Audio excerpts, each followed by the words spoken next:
یو چا سوال را لېږلی ده چې زنانه خپله قرباني په خپل لاس حلالولی سي که نسي حلالولی. دلته به راسو مسلې ته.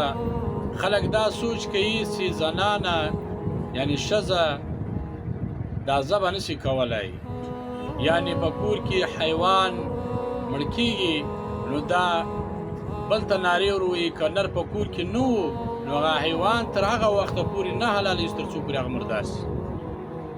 یا په ګلۍ په کوڅو کې نارې وي، یا په ګیټ کې ولاړه وي چاړه یې په لاس کې سي، یو څوک تېري هغه ته وایي چې وروره دا زما حیوان را حلال که دا مړ کېږي.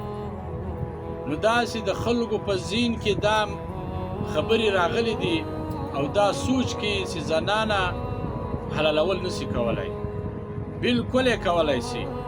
زنانه قرباني په خپل لاس په خپله حلالولی سي. دا په ټولو کتابو کې دا موجود دي. او شرط دا ده چې دا زنانه د حلالول یې زده وي، هغه د سنت په طریقه یې حلالولی سي، تکبیر ویلی سي، زړوری وي، بلکل یې حلالولی سي.